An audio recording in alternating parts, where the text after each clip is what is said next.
Muy buenas tardes, amigas y amigos de Brújula Internacional. Siempre está ahora el recorrido por los escenarios internacionales con el choque de las imágenes y la fuerza de las palabras. La diplomacia es un arte en las negociaciones y sobre todo en el derecho internacional. Y es el arte en el cual se indica que todos puedan ganar, al menos que algunos pierdan más o menos que otros, pero que no se establezca el conflicto, ni la guerra, ni la confrontación. Por eso cuando vemos lo que está pasando en la OEA, podemos decir hoy que ha ganado la oposición venezolana porque se reconoce una serie de situaciones difíciles en Venezuela en materia de derechos humanos, en materia de separación de poderes, en cuanto al reconocimiento de la Asamblea Nacional y principios que ellos han venido destacando que son importantes. Pero por otra parte también gana el gobierno porque no se le ha aplicado la Carta Democrática, al menos no hubo un pronunciamiento directo sobre este tema, no hay sanciones contra el gobierno venezolano, ni hay descalificaciones, sino que cada estado expresó lo que quería. Los amigos de Venezuela como Ecuador, Bolivia y lo mismo que hizo Nicaragua, respaldaron la revolución venezolana como un proceso democrático y de derechos humanos. Otros más prudentes como Colombia y la misma resolución que presentó Argentina y México plantean que hay problemas en Venezuela que hay que resolver y que hay que sentar en la mesa al gobierno y a la oposición y que hay que abrir la frontera para cualquier investigación que pueda hacerse. Claro, uno más fuerte en esa línea fue Paraguay, que pide que se estableciera el referéndum revocatorio como una salida democrática y necesaria en el caso venezolano. Lo cierto es que allí ganó la oposición, el gobierno no está llevado a la aplicación de la Carta Democrática, pero quedan otros escenarios. Hay dos que son difíciles para Venezuela y que el gobierno debe verlos con mucha seriedad. Primero, que el canciller de Uruguay, de Paraguay, desde París, pide que se reúna el Mercosur. Y en el Mercosur, ahora con el cambio político en Brasil y el cambio político en Argentina, pudiera haber una resolución contra Venezuela. Además que Uruguay tiene a su canciller, o ex canciller, que era antes Almagro, en el seno de la OEA, y pudiera estar en la línea de Almagro también de confrontación con Venezuela. En el caso de la cláusula de Ushuaia, que es la cláusula democrática del Mercosur, en el caso tiene que ser por consenso, pero el Estado al cual se le acusa o señala no debe estar presente, con lo cual pudiera aplicarse la cláusula del Mercosur, y es donde Venezuela tiene un escenario difícil para actuar, al menos que también abra el diálogo y la negociación, y como hoy va a ocurrir seguramente, se permita que el revocatorio pueda avanzar, lo mismo que el diálogo que UNASUR tiene en sus manos. Gana muchísimo Rodríguez Zapatero y los presidentes o expresidentes de Panamá y también de República Dominicana, porque se afirma la voluntad del diálogo y UNASUR debe manifestar mucha credibilidad, sobre todo con el secretario general, donde hay dudas en América Latina por la actitud parcializada que hubiera podido tener. Pero UNASUR ahora tiene todo el poder para poner a negociar las partes y sentarse, ya no solamente separadamente como en República Dominicana, el gobierno y la oposición, sino poder negociar directamente una salida dentro de la Constitución venezolana y las leyes venezolanas, pero en el respeto a los derechos humanos y a lo que es la democracia interamericana y la democracia fundamental. De todas maneras, quedan otros procesos, la Carta Democrática puede aplicarse, si Almagro insiste, porque es un hecho distinto el de ayer y lo que pueda pasar, y él establece la fecha del 10 al 15 de junio, que es precisamente cuando se reúne la OEA en República Dominicana. Es parte pues de los análisis que tenemos hoy, pero más adelante conversaremos más sobre este tema y otros en la agenda internacional. Ya regresamos. Diálogo abierto e incluyente y búsqueda de soluciones de común acuerdo que ayuden a la situación que vive hoy en día Venezuela. Esta fue la declaración aprobada por consenso en el Consejo Permanente de la Organización de Estados Americanos. Tras casi 12 horas de sesión, el Consejo aprobó un plan de diálogo nacional y búsqueda de soluciones que incluya a los actores políticos y sociales del país, así como la preservación de la paz y la seguridad en Venezuela con pleno respeto a su soberanía. Esto como una alternativa a la propuesta realizada por el secretario general Luis Almagro de invocar la Carta Democrática Interamericana. Es importante resaltar que esta declaración respalda la iniciativa de los expresidentes de España, José Rodríguez Zapatero, de República Dominicana, Leonel Fernández y Martín Torrijos, de Panamá, para abrir un diálogo entre el gobierno.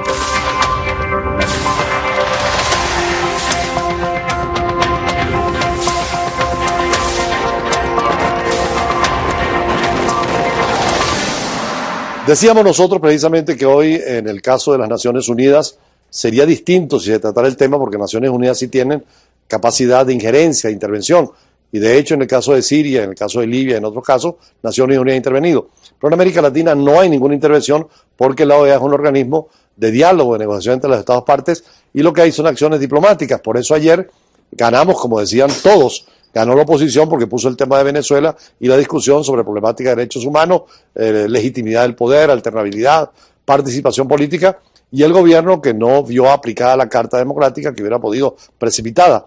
Lo grave para el gobierno es que es la primera vez que pierde una elección en la OEA. La última la ganó con Colombia por el tema de las fronteras, porque no logró Colombia sino 17 votos. Aquí habían 23 votos con una resolución y que Venezuela presentó otra, que menos mal que la retiró porque hubiera perdido y hubiera sido una sensación de derrota al gobierno venezolano. Lo cierto es que se impuso lo que debe ser negociación, diálogo, y eso es lo que hace que la sociedad actual viva en ese sentido. Por eso le preguntamos a Luis López, quien está preparando precisamente una cumbre sobre liderazgo y diplomacia, ¿qué le parece la negociación en el derecho internacional? Bueno, excelente. Esa es la vía para resolver los conflictos y más en naciones como esta que está tan convulsionada, sectores de la sociedad civil en este enfrentamiento y a veces estos diálogos infértiles, estériles, que no llevan a ningún lado, y es posible que esto, la intervención de organismos internacionales propendan a que haya el entendimiento entre los factores de la sociedad civil venezolana, sociedad civil y sociedad política. Claro, la Carta de Naciones Unidas, que nos rige a todos, establece mecanismos de solución pacífica de controversias, y una es la negociación y el diálogo, y es lo que se aplicó ayer, al margen de que se aplique o no la Carta, porque esa es otra petición del secretario general de la OEA. Pero el derecho internacional gana con esto, ¿no? Así es, exactamente. Y en virtud de eso tenemos que es el motivo de mi visita acá, tenemos una conferencia, una cumbre de diplomacia, liderazgo y me atrevería a decir incluir y emprendimiento, que se va a celebrar el sábado 11 de junio, en la cual vamos a tratar estos temas. Van a haber 6 ponencias, comenzando con la del embajador Julio César Pineda, que va a abrir con una ponencia de protocolo, diplomacia y comercio internacional. Luego vendré yo a hablar del tema, una ponencia que ya por título Construyendo una Nueva Venezuela, donde un poquito más adelante voy a hablar de qué se trata, voy a terminar de hablar de lo que van a hablar el resto de los ponentes. Luego viene el anfitrión del evento por la Fundación Emanuel, el pastor Irvil Villarroel, quien va a hablar de liderazgo espiritual, en aras de rescatar esos valores que se han perdido en nuestra sociedad recientemente. Luego, en horas de la tarde, tendremos al profesor Ángel Gámez con un stand-up motivacional, 6 lecciones para emprender, la abogada Nermari Yivirín, quien hablará del Life Coaching, ella es coach internacional, Life Coaching, la mujer emprendedora, y Ana Colmenares, una ponencia titulada ¿Quién soy yo?, de modo de que todos descubramos esas potencialidades que llevamos por dentro y podamos realmente todos comprometernos en el proceso de desarrollo y construcción de la nueva Venezuela. ¿Hay tiempo todavía para participar en ese evento? ¿Dónde pueden dirigirse? Sí, por supuesto, en mi correo electrónico directamente unavenezuelaposible@gmail.com o en mi Twitter @luis1977lopez, que de todos modos en la pantalla lo deben de estar visualizando. ¿Qué significa emprender ahora, que está muy de moda en todas partes, formar emprendedores? Bueno, eso es punta de lanza en todas las sociedades. Esos emprendedores son los que pueden dinamizar la economía en un momento dado. No solamente políticas macroeconómicas, sino también se requieren pequeños, medianos y grandes negocios. Por ejemplo, en el caso venezolano, 95% del empleo privado lo dan las pymes, lo que se llaman las pequeñas y medianas empresas. Entonces, es necesario que todos nos incorporemos a este tema de dinamizar la economía venezolana, pues no solamente políticas económicas de gobierno, sino también que cada quien ponga de su parte en la medida de sus posibilidades. Cuando un país está en crisis, como el venezolano, y todos lo reconocen, el gobierno, la oposición, reconoce que hay una crisis, el emprendimiento puede ser importante para levantar nuevas estructuras y nuevas actividades económicas, ¿no? Así es, y no solo se requiere... para resultados extraordinarios se requieren medidas extraordinarias y parte de eso es lo que vamos a estar proponiendo en la ponencia. Una de las ideas fundamentales que yo tengo allí es que emulemos parte del proceso de recuperación y desarrollo que se han implementado en otros países que han pasado por situaciones de crisis incluso más profundas que la nuestra, como por ejemplo Japón y Alemania en el periodo posterior a la Segunda Guerra Mundial. Es increíble cómo países que fueron totalmente destruidos han hecho unas grandes economías y son actores importantes en el mercado mundial, sí, y en las finanzas del mundo, ¿no? Es así, por ejemplo, el ejemplo de los tigres asiáticos, Hong Kong, Singapur, Taiwán, el ejemplo también de incluso la misma China, que ha podido, ya dejando el comunismo de lado y aplicando una propuesta pragmática en manos del ideólogo chino Deng Xiaoping, y han sacado 300 millones de chinos de la pobreza extrema. a través de ya que un proceso de apertura al libre mercado, un proceso que aún no ha culminado, se inició en 1978 y que tiene aproximadamente una duración de 40 años. Se estima que ya en el 2020 toda China esté inserta en el libre mercado, y una de estas propuestas es lo que estamos tratando de hacer acá en esta ponencia. Es una idea, digamos, novedosa. No he visto a alguien que lo haya, digamos, hecho como una política de Estado. Aquí estamos proponiendo que emulemos lo que se hizo en China con Hong Kong. Hong Kong bajo la figura, claro, un territorio con un régimen de frontera distinto, un régimen legal distinto, que incluso se convirtió en el puerto libre más grande del mundo. Después está Panamá, y que eso lo hagamos acá en Venezuela. Pudiera ser incluso en el estado Guárico. Es la propuesta que yo tengo allí, que está en el centro del país, tiene reservorios de agua, donde se puede desarrollar una gran nueva ciudad construida, planificada, que pueda absorber unos 3 millones de habitantes y que incluso se convierta en la capital financiera de Venezuela, tal cual como en Estados Unidos tenemos en Washington la capital de los poderes públicos y tenemos Nueva York la capital financiera. Eso podemos hacerlo aquí en Venezuela. Podemos tener un sitio donde se le dé impulso a todo el sector financiero representado por la actividad de seguro, la actividad del mercado de valores y la actividad bancaria. Solamente cuando el sector financiero pueda apoyar al sector industrial e incluso el sector de la agricultura, Venezuela pudiera impulsar su PIB y en algún momento convertirse definitivamente en esa potencia que tanto se ha hablado y que no es simplemente cuestión de retórica política. Venezuela tiene todas las posibilidades para ser realmente una verdadera potencia. O sea, hay un sentido de optimismo. Después de una crisis pueden venir grandes reformas, y lo que tú señalas, en el caso, por ejemplo, no solamente en el Asia con Japón o China, sino en el caso de Europa, con toda la Europa destruida, han rehecho una economía extraordinaria en base a criterios de emprendimiento, ¿no? Sí, el ejemplo clásico es Alemania, cuando estuvo dividida. Siempre los que encabezaban el gobierno decían, en el caso de la Alemania comunista, no, perdón, la otra Alemania, la Alemania occidental, decía, si ellos tienen razón, ellos simplemente, nosotros seremos absorbidos por ellos, y si no, al contrario. Y tanto es así que Alemania occidental, con unas políticas económicas coherentes, llegaba a mantener con una gran cantidad, un aporte anual de millones de dólares a la Alemania administrada bajo el régimen soviético, y que en estos momentos hace que Alemania incluso sostenga a toda la comunidad europea gracias a su industria y a su economía tan fuertemente que está. ¿Qué es el caso de Corea del Norte y Corea del Sur? Una Corea del Sur donde hay libertad de expresión, donde hay propiedad privada, donde hay empresa libre. Corea del Norte un sistema muy comunista, muy radical, y se nota el desarrollo, ¿no?, que pasó también a la Alemania comunista y la Alemania federal, y es la Alemania federal la que soporta, como tú dices, todos los gastos, ¿no? Exactamente. Así. Venezuela puede entonces rehacerse con todo el potencial humano que tenemos, ¿no? Sí, fíjense, yo lo que siempre planteo acá es que en Venezuela es necesario aplicar una economía para el desarrollo. Una economía para el desarrollo solamente puede darse si se conjugan 4 elementos. Uno de ellos ya lo tenemos de sobra, que son los recursos naturales. Los otros 3 elementos que hay que desarrollar son las inversiones de capital, las cuales se requieren, no solo capital extranjero, sino incluso capital local, capital nacional. Además de eso, una mano de obra calificada para la industria, y tercero, la tecnología de punta. Y en ese sentido, esa nueva ciudad que yo propongo allí, que incluso propongo que sea una ciudad estudiantil, ahí estoy proponiendo que se funde algo que se llama la Universidad Nacional de Investigaciones Científicas y Alta Tecnología. Bueno, Brasil tiene una muestra de esto, construir una ciudad en el medio de la selva, en Brasilia, y con un modelo distinto, y otras ciudades, como tú dices, tienen su capital económica y otras su capital político. Claro, y que permitiría de esta manera también aligerar esos excesos de esa sobrepoblación que hay en las principales ciudades de Venezuela, donde hay unos enormes círculos de miseria que solamente sirven para que prolifere la delincuencia. Ahora, este fin de semana también ustedes van a trabajar con la Academia Diplomática el tema de lo que ha pasado en la OEA.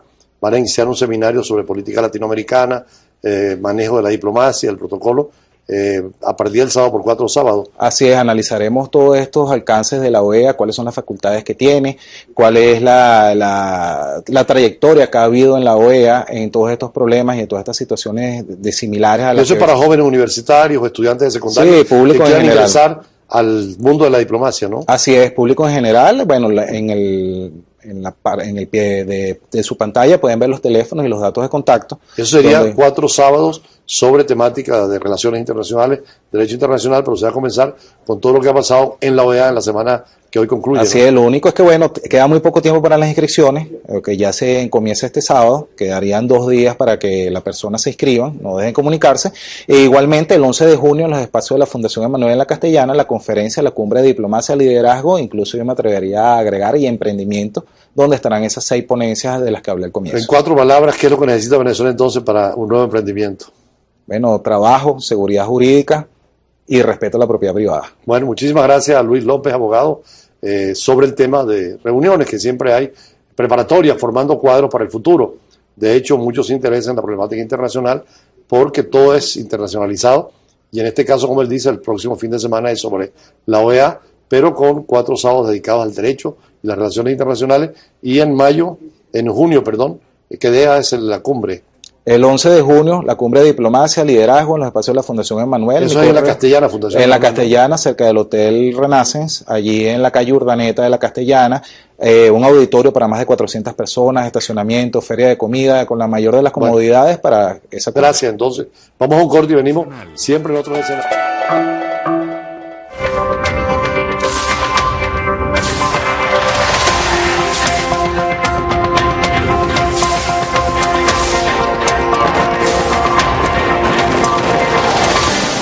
Hace unos días estuvimos en Madrid y tratamos de entender lo laberíntico de las elecciones españolas. Difícil comprender y prever qué es lo que pueda pasar.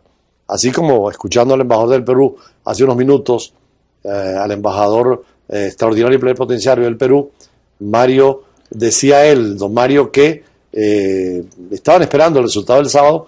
Podríamos decir que va a ganar casi seguramente Keiko Fujimori, porque las encuestas están determinando esa posibilidad. En España no podemos decir qué va a pasar porque el Partido Popular seguirá siendo primera fuerza, Ciudadanos sube muchísimo, partido sobre todo de Iglesias, Podemos, unido con el viejo Partido Comunista, la CIU, pudiera tener también mucha importancia, y por supuesto qué va a pasar con el Partido Socialista.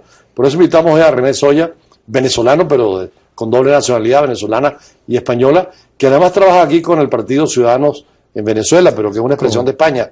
¿Van a votar los españoles en Venezuela para estas elecciones? Bueno, esperamos que así sea. Lo que ocurre es que es un proceso bastante engorroso. Somos el tercer país en el mundo que más españoles tienen derecho a voto. Luego de Argentina y Francia, son 160.000 venezolanos con derecho a voto, pero el proceso fue cambiado en el año 2011 a iniciativa del PSOE. Y es bastante complicado ahora porque hay que solicitar el derecho a voto, rogar el voto, como le llaman. ¿Cómo es el mecanismo entonces? Entonces, luego que usted se inscribe en el consulado, si está inscrito, se inscribe en un registro de electores residentes ausentes, que se llama el CERA, y luego solicita el voto a la delegación provincial en la cual usted está inscrito en España.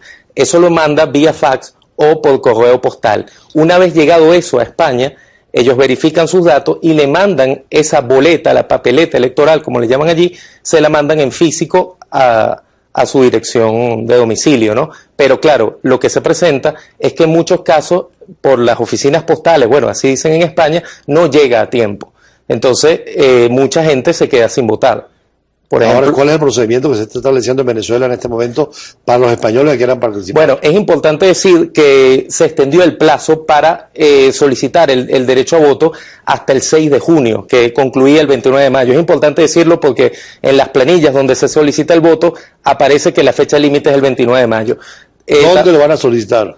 Lo tienen que enviar por fax o por correo postal a las delegaciones provinciales en las que están inscritos en España. Por ejemplo, Pontevedra, si están inscritos en Madrid, en Barcelona, a eso se envía vía fax o por correo postal. Nosotros, por tanto, estamos montando eventos, ¿no? Una plataforma ciudadana para fomentar ese derecho a voto y explicarle a los ciudadanos españoles que quieran ejercer el derecho a voto cómo hacerlo. Estamos ya en conversaciones con la Hermandad Gallega y también pretendemos hacer uno en la Plaza Altamira, dado la importante comunidad española que vive en el municipio de Chacao. Ahora, en todos los países del mundo donde hay españoles, ¿se está siguiendo este procedimiento? Sí, hay varias organizaciones. Hay una que, por ejemplo, se llama Marea Granata, y varias que están difundiendo, y desde hace tiempo, no solo no solo de este proceso, sino también el del 20 de diciembre del año pasado y desde el año 2011, que fue que se instaló el voto rogado, que ha bajado la participación. En el 2008, que fue el último proceso donde no hubo el voto rogado, participaron 31% de españoles que residen en el extranjero, que son casi 1.900.000 personas. Mientras que a partir del 2011 y en diciembre del año pasado participaron en 2011 4,5% y el año pasado, el 20 de diciembre, apenas 5,8%. Ahora, ¿el voto de los españoles en el extranjero puede influir en la votación Yo creo ahora que sí. para el gobierno español? Yo estoy convencido de que sí, porque van a ser unas elecciones muy reñidas. Como usted dice, el panorama no es fácil de clarificar y me parece que es fundamental ahora ejercer el voto porque... ¿Por qué el tema venezolano se metió tanto en las elecciones españolas? Veíamos la semana pasada en todos los periódicos de España referencia a la situación de Venezuela, muchas críticas al gobierno venezolano. Sí, por la importante comunidad española que reside aquí en Venezuela, tantas empresas que también han hecho, o sea, tienen sitio aquí.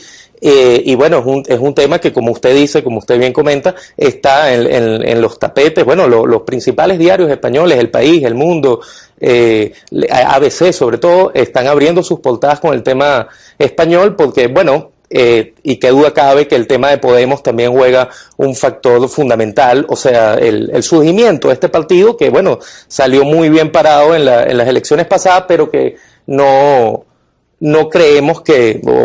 se tiene cierto temor en España de que Podemos represente lo que es el chavismo en América Latina. Sí, se tiene mucho... Dentro del socialismo nuevo del siglo XXI.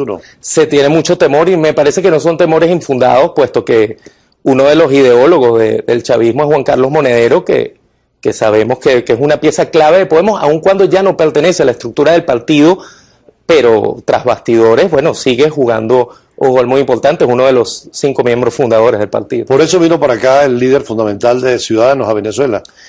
Entre otras cosas, no, él vino para bueno, abogar por los presos políticos y por bueno, la situación que se está viviendo aquí políticamente, tratar de abrir caminos democráticos y como él mismo dijo, el señor Albert Rivera quedó impresionado con la crisis humanitaria, la crisis de derechos humanos y bueno, la escasez tanto de alimentos como medicinas que vive el país. Eso, claro, allí en la Pero eso península tiene su llama repercusión mucho la también atención. política en España. Sin Los duda. Ciudadanos es una nueva creación joven, Sí. así como Podemos nace en la izquierda, Correcto.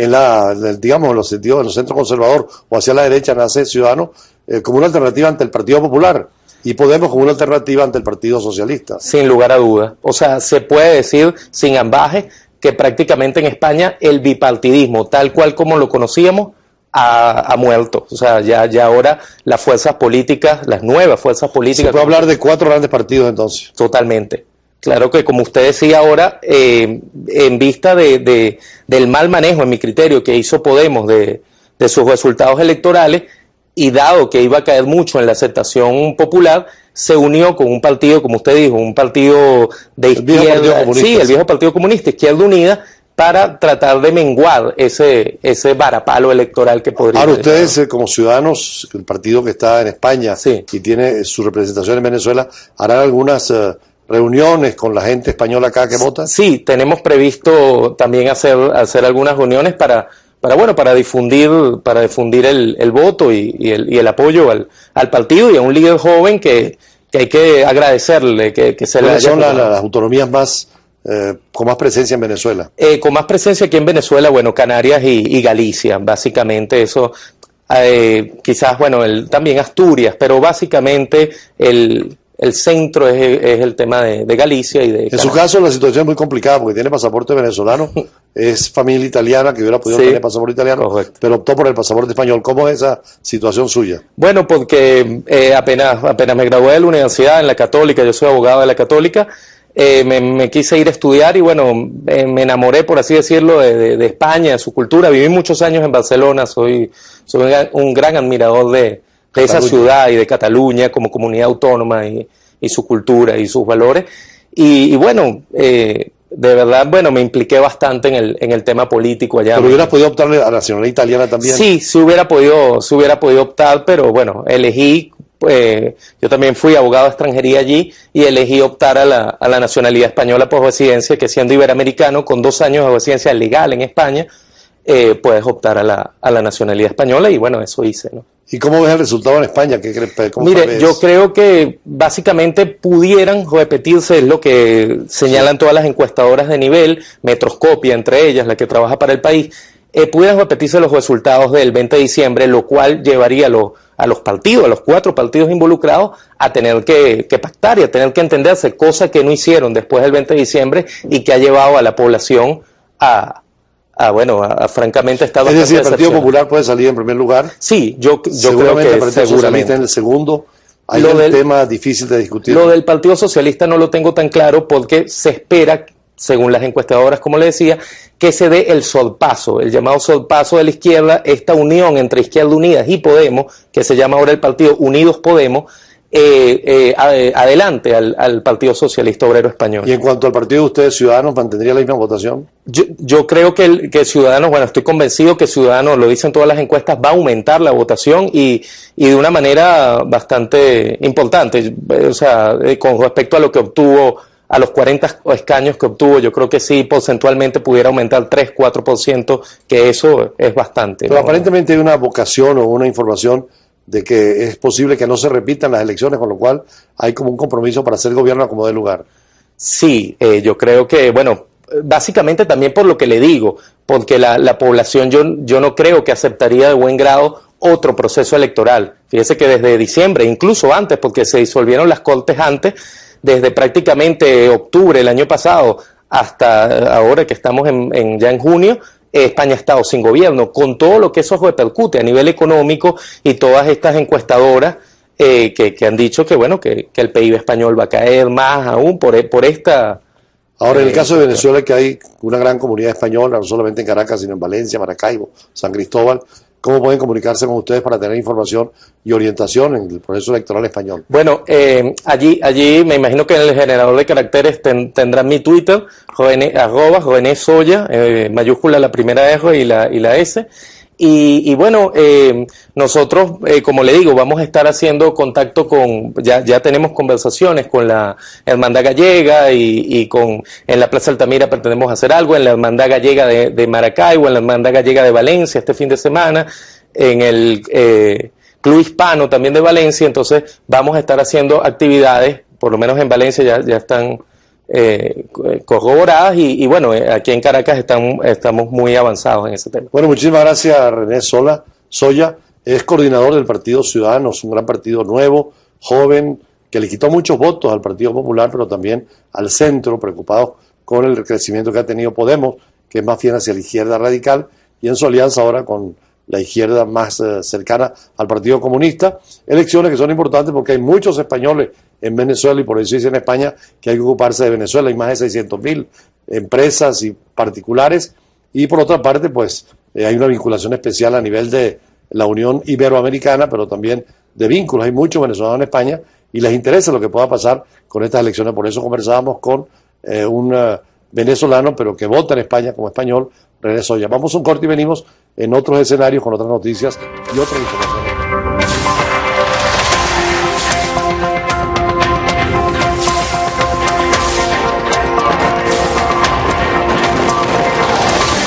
Hace una semana estábamos en Madrid y estábamos en la Casa de América, donde se dio un homenaje a periodistas de América Latina y del mundo, entre ellos a Globovisión, como televisión latinoamericana comprometida con la paz y el desarrollo, pero también a grandes periodistas. Precisamente el presidente del canal, Raúl Gorrín, recibió en nombre de Globovisión el premio como alta personalidad destacada de Iberoamérica, junto con José Levi, uno de los grandes periodistas de CNN, con quien conversamos, y es parte de nuestro diálogo, porque con José Levi hemos coincidido en África, en las exequias de Mandela. Nos prestó, por cierto, los equipos de CNN, que eran mucho más potentes que los nuestros, y hemos coincidido también en Roma, en algunas visitas al Papa y en algunos eventos internacionales. Veamos la conversación con José Levi allí en Madrid hace una semana.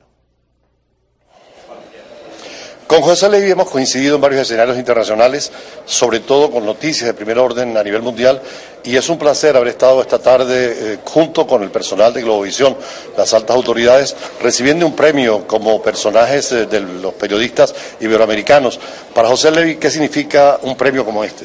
Bueno, Julio César, primero, un honor realmente que me estés de nuevo entrevistando aquí. Ya lo hiciste en Caracas, en Sudáfrica inclusive, también pudimos realizar una entrevista. Y ahora estar aquí, en un evento en el cual se destaca realmente el papel del periodista en el mundo que nos ha tocado vivir. Y yo en mi intervención he querido destacar otro aspecto que quizás se puede encontrar de denominador común entre mis coberturas en CNN. Por un lado, vemos la violencia de atentados terroristas en París, en Bruselas, en tantos otros lugares del mundo, en Londres, en Madrid, en distintos también lugares del Medio Oriente. Por otro lado, vemos esa zona, precisamente el Medio Oriente, donde está ahora ISIS, donde hay tantísimas amenazas, tantísimos desafíos. Y por otro lado, también tengo el privilegio de cubrir temas relacionados con el Vaticano, ahora con el Papa Francisco. Y entonces, lo que une quizás a todas estas coberturas es el tema de la religión. La religión mal entendida en el caso del terrorismo, de la violencia, la religión bien entendida en el caso de Francisco, esa impresionante conciencia de la humanidad que yo califico al Papa actual. Y entonces realmente yo creo que ese es uno de los grandes desafíos que tenemos ahora, destacar el denominador común que la religión representa para los seres humanos, ese amarás a tu prójimo, ese no matarás.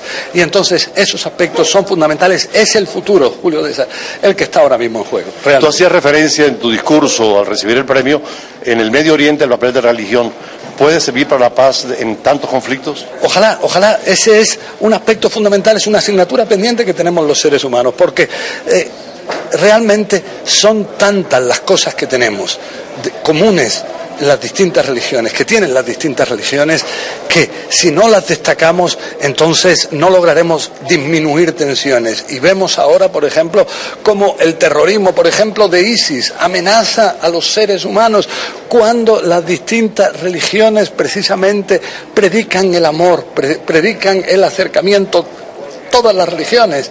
Y entonces ese es un aspecto fundamental, porque está el futuro de nuestros hijos, está el futuro de nuestros nietos en juego realmente. Finalmente, José, con la Asociación Iberoamericana de Periodistas, Globovisión y varias universidades españolas, se abrió una maestría en periodismo internacional.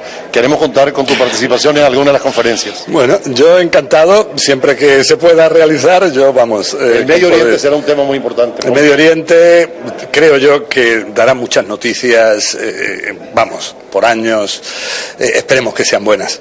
Bueno, José Levy, corresponsal de CNN en el Medio Oriente y amigo de Globovisión. Desde Madrid, Julio César Pineda para Globovisión.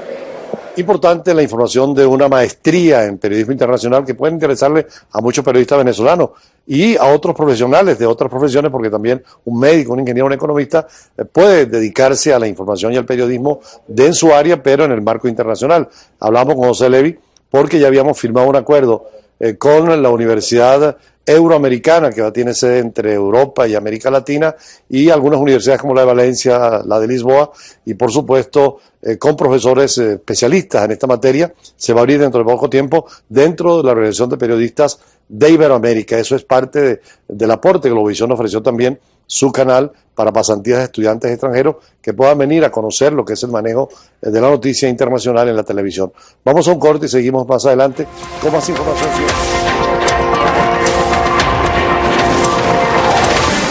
No es extraño a nivel de lo que ha pasado en la OEA, en función de la mediación, son mecanismos establecidos en el artículo 33 de la Carta de Naciones Unidas, unos políticos, otros diplomáticos y otros jurisdiccionales. La Corte Internacional de Justicia puede intervenir cuando hay problemas entre los estados o dentro de un estado. Por eso en el caso venezolano no hay que extrañarse de que se vaya a organismos internacionales como la Organización de Estados Americanos o en el Mercosur. Y allí los gobiernos pues expresan sus criterios, sus contenidos, sus argumentos, y hay decisiones que deben tomarse sobre todo pensando en los derechos humanos y en la defensa de la justicia, de la libertad. Colombia optó también por la negociación, solo que es un marco distinto. En Colombia fue el propio gobierno y la propia guerrilla quienes pidieron el respaldo de Naciones Unidas y el respaldo de la Organización de Estados Americanos. Ya han emprendido un proceso donde Cuba se fue garante del proceso de paz, Venezuela, Noruega y Chile. gobiernos de distinta ideología para ayudar a terminar con una guerra que empezó en 1948 con el asesinato de Gaitán y que se ha prolongado indefinidamente, pero Colombia quiere paz y el Congreso aprobó ya normas y leyes que hay que seguir en ese proceso que la paz debe tener con su finalidad para la paz, la seguridad y la justicia en ese país. El Congreso de Colombia aprobó este miércoles el denominado Acto Legislativo para la Paz, presentado por el gobierno de Juan Manuel Santos. Esto con la finalidad de agilizar la implementación del acuerdo que espera firmar próximamente con las FARC. Este acto legislativo incluye poderes extraordinarios para el presidente de la República, así como también la creación de una comisión especial en el Congreso para aprobar los textos producto del acuerdo que está próximo a firmarse en La Habana, Cuba, para poner fin a un conflicto armado de más de medio siglo. El acto legislativo fue aprobado con 85 votos a favor y 17 en contra. Esta votación fue encabezada por la bancada del Partido Centro Democrático, liderada por el expresidente y actual senador Álvaro Uribe. El texto pasará ahora a conciliación con el Senado y finalmente a sanción presidencial. El gobierno de Santos ha prometido que lo estipulado en el Acto Legislativo para la Paz solo entrará en vigencia previa ratificación popular del acuerdo que se firme con las FARC, mediante un mecanismo que las partes aún tienen pendiente acordar. Dayana Ferreira, Globovisión. El tema venezolano está tan pendiente de todas las situaciones del mundo, se ha internacionalizado, que en el caso de las elecciones peruanas ya Keiko Fujimori ha dicho que de ganar las elecciones su línea es que se aplique la Carta Democrática a Venezuela, o sea, fijó posición. Lo que va a hacer el próximo embajador del Perú, si se convoca lo que el señor Almagro ha dicho, irá por esa vía. Mientras que Kuczynski, el otro candidato que encierra la campaña hoy, que aparentemente tiene menores ventajas para ganar las elecciones, ha dicho que sería muy prudente en relación con el caso venezolano. Es decir, lo venezolano en todas partes opta también entre los que defienden al gobierno del presidente Maduro y los que lo adversan, los que quieren que se aplique la Carta Democrática y los que creen que no es necesaria. Pero la diplomacia interviene para buscar caminos y mecanismos de negociación. Veamos esta parte final de la campaña en el Perú, que ya el domingo tendrá un próximo presidente. Con Keiko Fujimori al frente de los sondeos y con posibilidades reales de convertirse en la primera mujer presidenta de Perú, su rival Pedro Pablo Kuczynski cerró su campaña en Lima buscando movilizar a los votantes. 3 días para la gran disyuntiva que enfrenta el Perú. ¿Te vas al abismo o subes al cerro donde la luz del cielo te ilumina? Kuczynski se enfrenta en balotaje este domingo a la populista de derecha, cuyo partido logró una mayoría absoluta en el Parlamento. Exministro de Economía y exfuncionario del Banco Mundial favorable al libre mercado, el candidato destacó su conocimiento y experiencia ante los seguidores en Lima. Vamos a aterrizar preparados, no vamos a tener que abrir el manual a ver a dónde está la llave, porque sabemos lo que hay que hacer. A poco del balotaje, Kuczynski ha capitalizado casi todo el antifujimorismo que golpea a su rival. Además ha recibido el apoyo de candidatos clave que quedaron fuera en la primera vuelta. Algunos nos han preguntado por qué en Brasil no fue a la OEA ni se invocó la Carta Democrática. Simplemente la respuesta es que en Brasil el sistema interno de justicia fue por su propio camino y nadie ha ido en ningún estado, ni el secretario general ha pedido que se aplique la Carta Democrática, que podría aplicarse si lo pidiera un estado o el secretario general de acuerdo al artículo 20. En Venezuela, como lo pidió el secretario general de acuerdo al artículo 20, es porque se ha abierto el debate. Pero el Brasil sigue un proceso donde la presidenta fue retirada por un lapso de 6 meses hasta que se diga realmente si hubo delito o no y quede fuera del gobierno o vuelva al gobierno. Dicen los brasileños que confían en la justicia brasileña y por eso, como hay independencia de poderes, no es necesario ir a ninguna instancia internacional. Cuando se va a instancias internacionales, también es interesante la mediación y el diálogo para encontrar soluciones. Por cierto, el Brasil ha sido muy golpeado por la crisis en materia económica, como lo vemos en la siguiente nota. La economía de Brasil se contrajo un 0,3% de enero a marzo en relación al trimestre anterior, según el Instituto Brasileño de Geografía y Estadística. El resultado es mejor que lo esperado, pero llega en un momento de una gran incertidumbre sobre cuándo finalizará la peor recesión en décadas. El economista y profesor István Kasnar ve por delante un escenario pesimista. Brasil tiene hoy un problema bastante importante con la profundización de la recesión económica. El desempleo subió a 11,2% entre febrero y abril, y hoy en Brasil hay 11,4 millones de desocupados, contra 8 millones de hace un año. El economista dijo que la grave situación económica brasileña se arrastra desde hace mucho tiempo.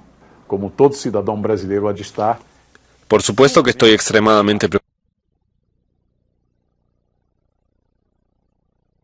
momentánea o de un par de meses, porque el sistema se ha deteriorado a tal punto que podemos ver que afecta a la ciudadanía en innumerables dimensiones. Pero Kasnar tiene esperanzas con el cambio de gobierno y los nombres indicados por el presidente en ejercicio Michel Temer. En su opinión, el nuevo equipo macroeconómico está altamente calificado y habrá una posibilidad razonable de mejoría. Para Venezuela, noticia muy negativa también lo que pasó en la OPEP. Se quiso buscar alguna manera de subir el precio del petróleo, sin embargo Arabia Saudita y muchos países árabes, distinto a Irán e incluso distinto a Venezuela, están en otra línea y por lo tanto sigue el mercado como está, con la variable de perjudicar a los países que producen petróleo y a su economía. Por eso mañana vamos a tener al economista Rafael Quirós, especialista en temas petroleros, para conversar un poco de la reunión de la OPEP que acaba de terminar y la situación venezolana en el campo del petróleo. Así terminamos nuestro recorrido por los escenarios internacionales del día de hoy. Mañana, como siempre, con el choque